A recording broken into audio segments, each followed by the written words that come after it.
नमस्कार, मैं रवीश कुमार। आज हम बात करेंगे एक ऐसे फैसले की जो देखने में तो छोटा है, लेकिन अगर इसे ईमानदारी से लागू किया गया तो इसका असर गहरा हो सकता है। बात हो रही है बिहार में युवा आयोग के गठन की। युवाओं के लिए आयोग बनेगा, यह खबर सरकार ने खुद दी है। अब सवाल उठता है, यह आयोग युवाओं के लिए होगा या युवाओं पर होगा? ये उनकी आवाज बनेगा या सिर्फ एक और सरकारी मुखौटा? बिहार के युवाओं से बेहतर कौन जानता है कि आयोग का मतलब क्या होता है? बोर्ड, समिति, विभाग, मिशन, नाम बदलते हैं, समस्याएं नहीं। बिहार के युवाओं से पूछिए, सालों से भर्ती अटकी है, परीक्षा हुई तो पेपर लीक, रिजल्ट आया तो गड़बड़, इंटरव्यू में घपला, अब आयोग बन रहा है। तो क्या इस आयोग में सच्चाई होगी? सरकार कहती है युवा आयोग युवाओं की समस्याएं सुनेगा, समाधान बताएगा, सुझाव देगा। बहुत अच्छा, लेकिन क्या यह आयोग उन भर्तियों पर सवाल उठाएगा जो वर्षों से लटकी हैं? क्या आयोग यह पूछेगा कि क्यों एक पूरी पीढ़ी को रोजगार के नाम पर ठगा गया? सरकार की घोषणाओं की उम्र कितनी होती है, ये बिहार के युवा बहुत अच्छे से जानते हैं। पटना विश्वविद्यालय के एक छात्र ने कहा, हम तो सुनते सुनते थक गए। आयोग भी बनेगा, उसके बाद एक और आयोग, बस नौकरी मत पूछिएगा। दरभंगा की छात्रा रश्मि कहती हैं, अगर आयोग में युवाओं की भागीदारी नहीं होगी तो यह हमारे लिए नहीं, हमारे ऊपर होगा।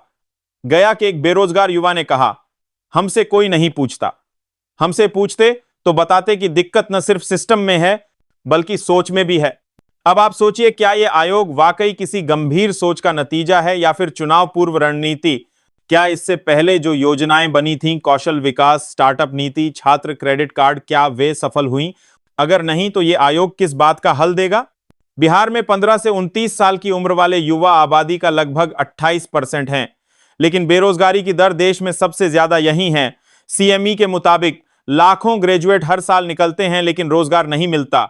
युवाओं से सब कुछ चाहते हैं, वोट, भागीदारी, मेहनत, लेकिन जब देने की बात आती है तो वही पुराना वादा, आयोग बनाएंगे। सबसे बड़ा सवाल, क्या आयोग में खुद युवा होंगे? क्या उसमें शिक्षक, छात्र नेता, ग्रामीण युवा, महिलाएं, प्रतियोगी परीक्षा की तैयारी कर रहे छात्र होंगे, या फिर वही रिटायर्ड अफसर जो न तो ग्राउंड समझते हैं और न युवाओं की बेचैनी? आयोग की सफलता इस बात पर नहीं टिकी कि वो बना है या नहीं, बल्कि इस पर टिकी है कि उसमें कौन कौन है। सीवान के एक रिटायर्ड शिक्षक कहते हैं, बेटा, जब हम पढ़ा रहे थे तब भी युवा आयोग की बातें होती थीं, लेकिन आयोग क्या करता है ये किसी को नहीं पता, कोई पूछता नहीं, कोई बताता नहीं। आज भी वही हो रहा है। फर्क बस इतना है कि सोशल मीडिया है और अब लोग सवाल करने लगे हैं। युवा चाहते हैं मंच, पर उससे भी पहले भरोसा कि उनकी बात सुनी जाएगी, सिर्फ सुनी नहीं, उस पर एक्शन भी होगा।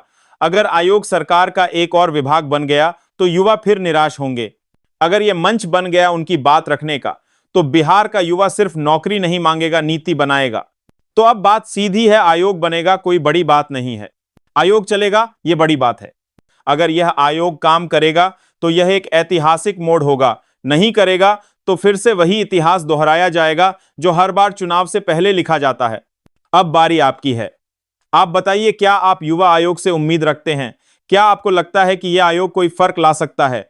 अपनी राय नीचे कमेंट बॉक्स में जरूर बताइए। और अगर आपको लगता है कि ऐसी बातें, ऐसी पत्रकारिता जो असली सवाल पूछती है, आपके लिए जरूरी है, समाज के लिए जरूरी है, तो इस वीडियो को लाइक करें, शेयर करें और सब्सक्राइब करना न भूलें। आपका समर्थन ही वो ऊर्जा है जिससे हम सच और सवाल दोनों को जिंदा रख सकते हैं। धन्यवाद।